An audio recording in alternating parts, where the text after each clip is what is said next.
For this video, samahan niyo po akong umikot dito sa Royal Garden at tingnan natin ang naging epekto ng bagyong Yuan na sumalanta kagabi dito sa Central Luzon at sa iba pang panig ng ating bansa. Eto, simulan po natin dito sa ating mother plant na splash na yung sanga niya ay nandoon sa bubong ng ating tosang. Halos puno yung bubong na yan, kaya nung bumagsak siya, ayan, ganyan kalawak at ganyan kadami yung mga sanga. Lumawi pa po tayo dito.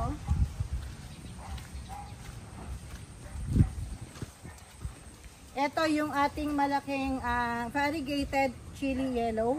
Natanggal yung pagkakagrap ng isang sanga niya. Ang laki nung sangang natanggal. Yan, gawi pa po tayo dito. Aside from maputik, ito lagi ko kasama sa vlog ko to kahit nung maliit pa. Ganito po ang ginawa nating diskarte nung bago dumating po yung bagyo. Itinagilid natin yung mga grafted natin and then nilagyan natin ng net yung parte na mabulaklak. Ayan, hanggang dito po sa loob, lahat ng mabulaklak na at ready to sell, nilagyan na po namin ng net para baka sakaling makaligtas, makasurvive. Okay pala, nakasurvive talaga. Aside from dito, tingnan mo ate, lapitan mo. Ito talagang itinagilid namin to, kaya lang nabunot, natanggal yung pagkakatanim niya. So ayan yung mga sanga. Pero okay lang yan. Hindi yan malalanta dahil magulang na naman yung pagkakagrap sa kanya. So itatanim lang namin ulit to ng panibago and then didiligan. Pak, buhay ulit siya. Gawin tayo dito.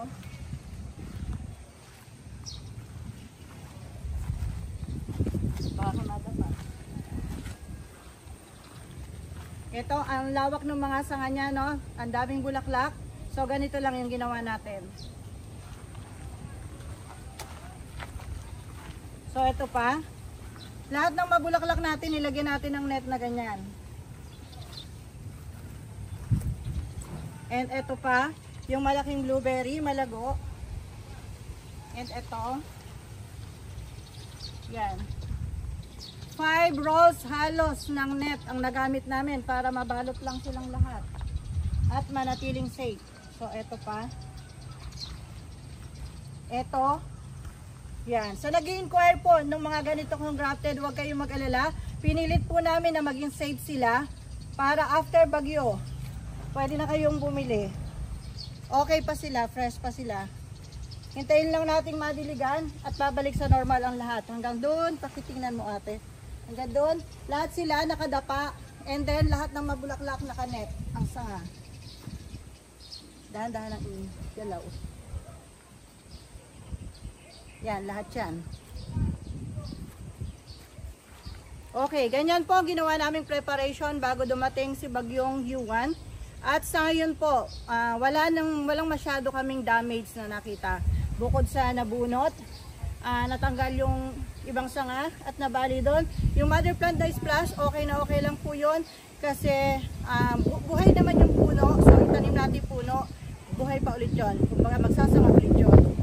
Ayan. And then yung mga sangang nabali, natanggal, itatanim lang natin. Tara po, doon naman tayo sa garden sa bukid pumunta. Ito po yung isa sa mga itinagilid natin na grafted natin na giant. Alika, titigan mo. Ayan, ang lago pala ng sanga niya sa taas. At ang daming bulaklak, iba-ibang kulay. Tapos ito yung pinakapuno niya. Ayan. So, tinagilid natin na ganyan. Kaya ngayon, itatayo lang siya. Buhay na ulit. Tuloy ang buhay. Laban lang.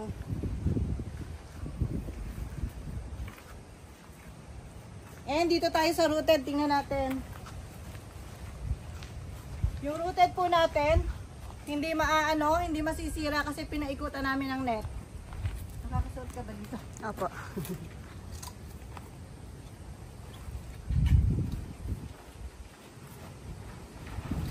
Pasok tayo, tingnan natin loob. May nasira ba? Pasok. Sige po, ma'am.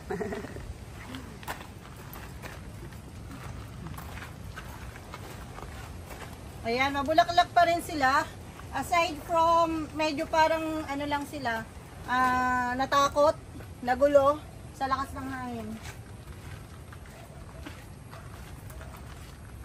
At syempre yung greenhouse natin, nawala yung net, ano, kailangan natin mag-repair.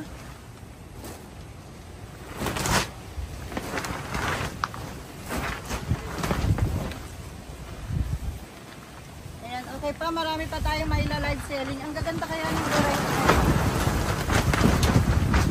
Ayan, ganyan kalakas. Hanggang ngayon, malakas pa yung hangin. O, ang dami nating route, di ba? Ang dami. Tapos maliliit pa, may bulaklak na. Dito pa sa kabila.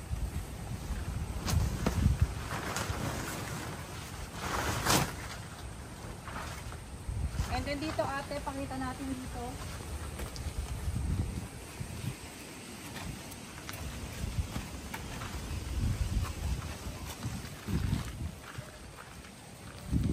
Paano naman ang ginawa natin doon sa ating mga maliliit na grafted or medium size? Eto, tingnan nyo. Pinagtabi-tabi namin, tapos nilagyan ng net. Isang balot lang yan sa tabi ng pader. Diretso hanggang doon.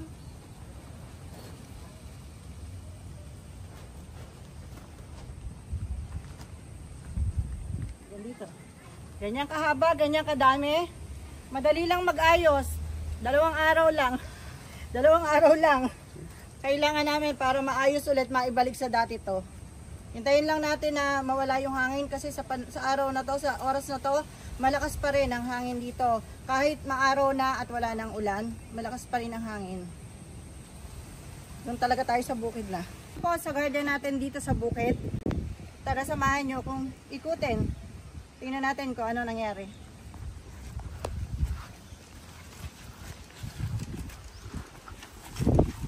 Yan. Kung nakikita nyo nakadapa yung mga paso na to, sadya po itong idinapa bago pa dumating ang bagyo para masigurado po na hindi sila masisira. Dito sa giant natin na Ramona Star, nakagagrap pa lang, eto nasira. So napakaliit na po na pagkasira niyan. Ito lang ang na-damage sa kanya. Ito naman, tingnan nyo. Binalot ng net, kaya okay lang siya. Hindi po kasi tumadadapa dahil malaki yung paso niya. Mababa. So okay lang po sa ginawang balot sa kanya ng net. And then itong super giant natin. Ayan. More on buttercup. Ang daming bulaklak. Pero okay lang. Pero maraming nalaglag na bulaklak ng buttercup. Tingnan mo sa ibaba, oh. Maraming violet na malalaki drops. Mga bulaklak yan ng buttercup na pinagis din.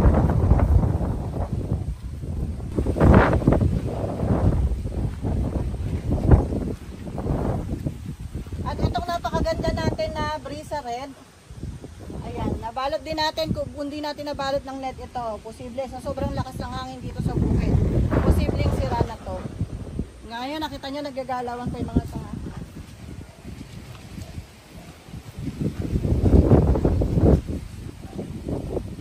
Yeah, so yung nakahilera natin dito lahat dumapa or dinapa before dumating yung bagyo, lahat ng dinapa.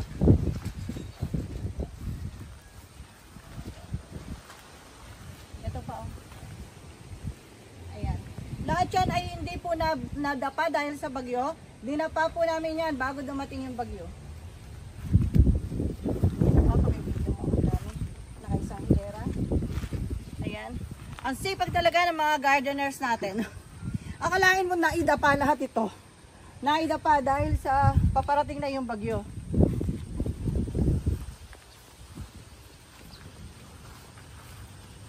Ang problema ngayon ito, ang pagtatayo. Kung isang araw nagdapa, 2 araw magtatayo.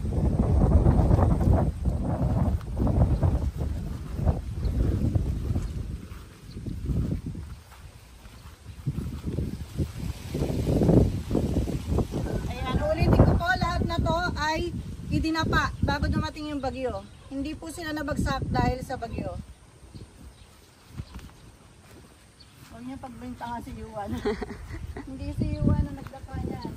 So ito, nakakita na po tayo ng damage. Baka hindi ko naririnig sa layo ko lumal. Nakakita na po tayo ng damage. Ito ate, lapitan mo. O, itong magandang nakagrap na to na variegated na opal. Ayan, natanggal. So, alisin na natin pa itanim. Ayan, so isa natira. Pero okay lang, basta buhay yung puno, re-regrap lang natin yan. Ay, ang ganda nito, oh. Ramona Star na maliit lang, medium size. Ang ganda. Ito pa, may nakita pa akong nalagas. Natanggal na pagkakagrap.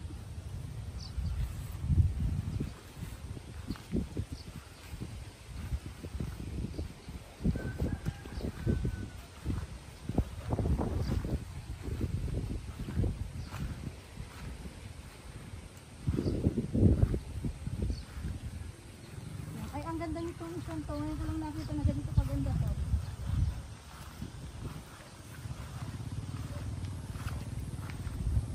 Ito naman yung mga RS natin na hindi pa nagagraph. Ayan, then ito. Ito ang ganda. Ang dami ng bulaklak. Tignan mo sa gabi doon. Sa gawing dulo. Ang dami niyang bulaklak na. Puro ano po yan eh. Puro big bracts yan. Pinagsama-sama dyan. Ayan.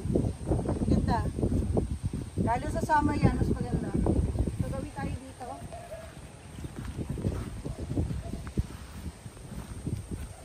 So, ito pa yung RS natin na hindi pa nagagraph.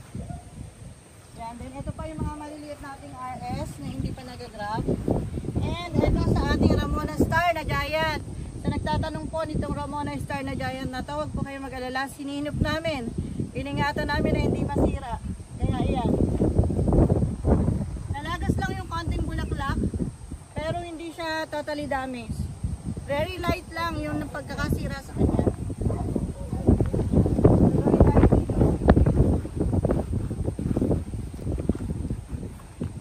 Ito mga bagong graft, na-trim naman sila kaya okay lang sila. Na-trim sila bago pumagyo.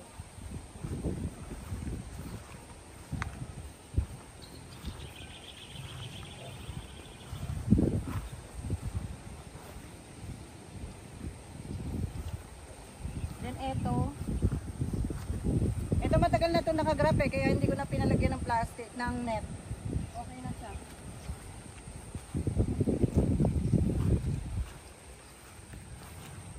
Ito yung mga dati na nating grafted dito na nire-graft para mas maganda at mas masipag mamulaklak yung mga mapunta sa kanyang variety mailagay.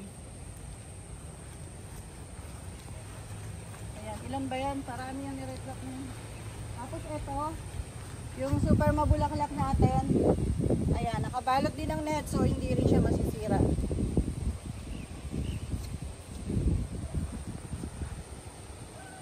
And then, yung palang greenhouse natin dun sa ibaba, yun pala, natanggalan ng bubong. Natanggal yung plastic tsaka yung net, yung greenhouse natin sa baba. Sa greenhouse natin sa bukid, kung saan nagtatanim tayo ng mga direct plant natin. Ito, ang dami nating tanim dyan. Kasi pag yung taga-tanim natin dito, kaya lang, natanggalan siya ng bubong. Yung plastic at yung net natanggal pareho. So open na siya ngayon. So yun ang kailangan nating repairin. Then yung mga nakahang niya ditong alaga, okay naman ano, hindi naman nasira. Medyo ano lang, bugbog lang sa hangin. Ito lang yung malaking damage talaga. Sira yung ano. Tanggal yung plastic at yung net. Pero okay lang kasi ilalagyan lang ng palatpat yan, babalik lang yung plastic eh no. Palatpat lang kailangan. Konting repair lang po, sumatotal ang damage ng bagyong Yuan dito sa Royal Garden. Almost 10% lang yung ating nasira. So hindi pa alarming. Ilang araw lang babalik na po tayo sa normal. Thanks God and thanks po sa inyong lahat. Bye!